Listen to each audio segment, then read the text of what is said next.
Hello students, welcome to our channel Maharashtra media. मी ऋतुजा लावरे. आमच्या Maharashtra media या यूट्यूब चॅनलवर तुमचे मनापासून स्वागत करते.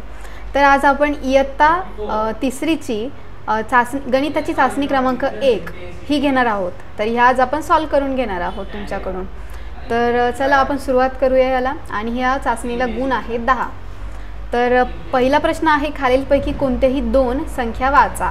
तर आपल्याला खालील इथे बॉक्स दिसत आहेत, इथे चार्ट दिसतोय. या चार्टमध्ये आपल्याला संख्या दिलेल्या आहेत. मग त्या संख्या आपल्याला फक्त काय करायच्या, वाचायच्या आहेत. तर बघा, पहिला शब्द आहे आपला 97. मग तुम्ही काय करायचं, कोणत्याही 2 संख्या वाचायच्या आहे, पण आपण चारही संख्या वाचू शकतो ना, आपण लहान थोडी. तर चौथा आहे 54. मग 54 हा शब्द काय करायचा, वाचायचा, किंवा तुम्ही तुमच्या वहीमध्ये लिहू पण शकता. पुढचा आहे 29. मग 29 हा शब्द पण तुम्ही काय करायचा, वाचायचा किंवा तुमच्या वहीमध्ये लिहायचा. पुढचा आहे 36. मग 36 पण हा शब्द तुम्ही काय करायचं, वाचायचा आणि वहीमध्ये लिहायचा. मी अशा प्रकारे तुमच्या समोर या संख्यांच्या समोर त्यांच्या शब्दात लिहिलेलं आहे. तर तुम्ही हे सुद्धा तुमच्या वहीमध्ये लिहून घेऊ शकता. त्यानंतर वळूया आपण आपल्या पुढच्या प्रश्नाकडे. पुढचा प्रश्न आहे प्रश्न दुसरा, कोणत्याही एका आकाराचे नावं लिहा. आता कोणत्याही एका आकाराची नावं लिहायला लावली त्यांनी आपल्याला, आणि गुण आहे 1 फक्त. तर कोणताही एक, तर तुम्हाला काय वाटतं, हा काय आहे, चौकोन आहे. याला काय म्हणतात, चौरस म्हणतात ना. मग हा चौरस. हा काय दिसतो तुम्हाला, त्रिकोण दिसतोय त्रिकोण. हा दिसतोय तुम्हाला आयत दिसतोय ना, आयताकार दिसतोय हा. त्यानंतर हा काय दिसतो तुम्हाला, गोल. आणि गोल तर सगळ्यांनाच माहीत असतो. मग तुम्हाला कोणतेही एका आकाराचे नावं लिहायला लावलेली आहेत. मग इथे 4 आकार आहेत, तुम्ही 4ही आकारांची नावे लिहू शकतात. पण गुण एकासाठी विचारलंय, मग तुम्ही एकच लिहा. मग तुम्ही काय लिहिणार, काय सोपं वाटतं तुम्हाला, गोलाकार. मग तुम्ही गोलाकार, त्रिकोण असं लिहू शकता, किंवा त्रिकोण. ठीक आहे. त्यानंतर प्रश्न तिसरा आहे, या आकाराचे नाव ओळखा व लिहा. आता हा जो आकार दिसतोय तो कोणता आकार दिसतोय तुम्हाला. मग ह्या आकाराचं तुम्हाला नाव ओळखायचं आहे. हा आकार कोणता आहे हा ओळखायचा, आणि मग त्याचं नाव इथे लिहायचं आहे तुम्हाला. मग इथे मी नाव लिहिते ह्या आकाराचं.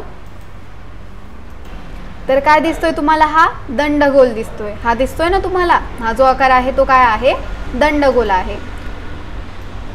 त्यानंतर इथपर्यंत समजलं. वळूया आपण आपल्या पुढच्या प्रश्नाकडे. पुढचा प्रश्न आहे आपला प्रश्न क्रमांक 4.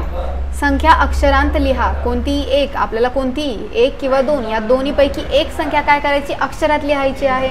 मग अक्षरात आपण लिहून घेऊया. तर सुरुवात करते मी.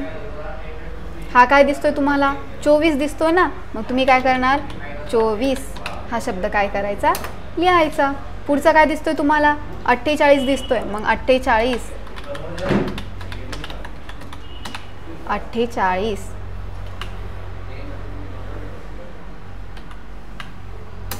ठीक आहे.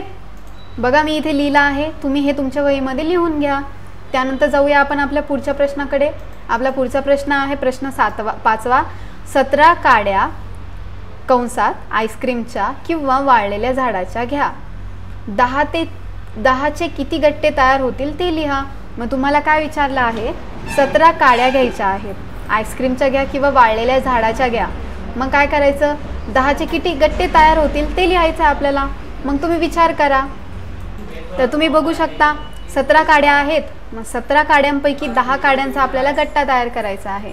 मग 10 काड्यांचा आपण काय केलं, गठ्ठा तयार केला, आणि 7 काड्या सुट्ट्या उरतील. म्हणजे ज्या 7 काड्या आहेत त्या उरलेल्या काड्या आहेत ना. मग त्या 7 काड्या उरतील आणि आपण 10 काड्यांचा एक गठ्ठा तयार करून घेऊ.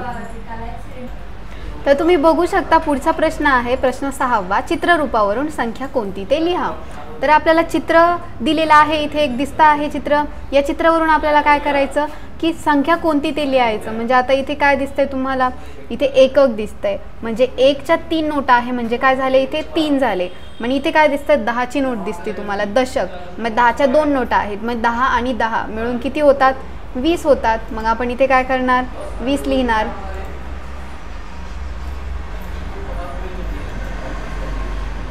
आपण इथे लिहिणार 20. मग 20 आणि 3 मिळून किती होतात बरं, 20 आणि 3 23. मग इथे काय येणार, 23.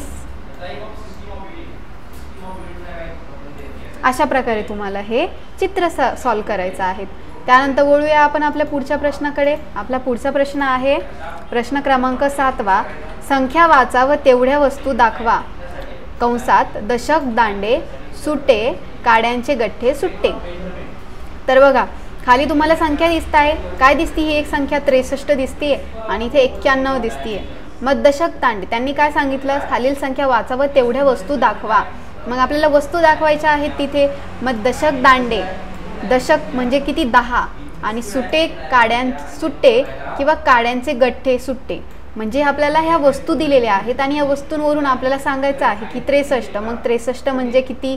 मग आपल्याला ह्या वस्तूंवरून सांगायचं. तर बघा मित्रांनो, मी इथे दिलं आहे, तुम्हाला दिसतं आहे हे तुम्हाला. तर इथे काय केलं मी? दशक दांडे म्हणजे काड्या. आता समजा काड्या घेतल्या आपण, मग 63 आहे. मग आपण काय केलं? 10च्या काड्या घेतल्या, 10 काड्या घेतल्या आणि त्यांचा एक बंडल तयार केला. मग हा जो बंडल आहे तो पहिला बंडल. त्यानंतर 10 पुन्हा काड्या घेतल्या, त्याचा बंडल तयार केला म्हणजे हा दुसरा बंडल. किती झाल्या? 20 झाल्या. आपल्याला 63 करायच्या आहेत. मग तिसरा पुन्हा 10 काड्या घेतल्या आणि एक बंडल तयार केला, पुन्हा 30 झाल्या. पुन्हा 10 घेतल्या, पुन्हा केल्या मी 40 झाल्या. पुन्हा 10 घेतल्या, पुन्हा बंडल तयार केला तर पुन्हा 50 झाल्या. आणि पुन्हा 10 घेतल्या तर बंडल तयार केला काड्यांचा, तर किती झाल्या? 60 झाल्या. मग वरती किती उरले? 3 उरले. मग 3 काड्या मी सुट्ट्या ठेवल्या. त्यानंतर पुढचा आहे 91. मग 91 मध्ये तुम्हाला काय दिसतंय? 91 मध्ये मी तुम्हाला तयार करून दिलेला आहे बघा. पहिलं काय केलं? 91 आहे. मग किती? 90 काड्यांचा बंडल तयार करू आणि एक काडी सुट्टी करू. मग अशा प्रकारे मी 10 काड्यांचे 9 बंडल तयार केले आणि एक वरती उरलेली काडी सुट्टी लिहिली. समजलं असेल तुम्हाला? तर वळूया आपण आपल्या पुढच्या प्रश्नाकडे. पुढचा प्रश्न आहे प्रश्न 8वा. खालील संख्येतील स्थानिक किंमत ओळखून विस्तारित रूपात मांडणी करा. म्हणजे काय करायचं आहे आपल्याला इथे? तर खालील संख्या ज्या दिसत आहेत 77 आणि 50, तर ह्या संख्यांची स्थानिक किंमत ओळखून विस्तारित रूपात मांडणी करायची आहे आपल्याला. तर बघा मी इथे केलं आहे. खालील संख्येतील स्थानिक किंमत ओळखून विस्तारित रूपात मांडणी करायची. आता खालील संख्या तुम्हाला काय दिसती? ही 77 दिसते आहे. मग 70 मध्ये किती मिळवल्यावर 7 होतील? ते 70 मध्ये किती मिळवल्यावर 77 होतील? तर 7. म्हणून आपण काय केलं आहे इथे? 70 अधिक 77 केलं. त्यानंतर पुढची संख्या आहे 50. मग 50 मध्ये आपण किती मिळवल्यावर 50 होतील? तर 0. म्हणून आपण काय केलं? 50 अधिक 0 केले. त्यानंतर वळूया आपण आपल्या पुढच्या प्रश्नाकडे. प्रश्न क्रमांक 9 आहे बेरीज करा. आता आपल्याला ह्यांची बेरीज करायची आहे. तर मी इथे बेरीज करून दाखवते तुम्हाला. इथे आहे किती आहे? हे 45 दिसतंय तुम्हाला, हे 45. आणि इथे आहे 34.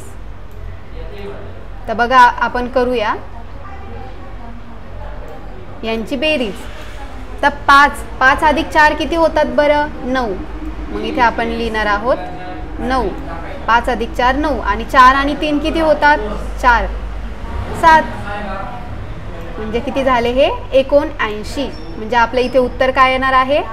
79. तर बघूया पुढचा आहे आपला वजाबाकी करा. मग वजाबाकी करायची इथे आपल्याला. मग 24 वजा 0. मग 24 वजा 0 किती येतात बरं? आपण 0 म्हणजे कोणत्याही संख्येमधून 0 वजा केले तर काय उत्तर येणार आहे? तेच उत्तर येणार आहे. म्हणून इथे काय लिहिणार आपण? 24. समजलं? अशा प्रकारे इथे आपली इयत्ता तिसरीची चाचणी क्रमांक 2 चाचणी क्रमांक 1 ही संपलेली आहे. आणि आपण चाचणी क्रमांक 2 आणि 3 लवकरच तुमच्यापर्यंत पोहोचवणार आहोत. तुम्ही आमच्या चॅनलला सबस्क्राईब करा आणि रोज नवनवीन व्हिडिओ बघत जा. थँक्यू.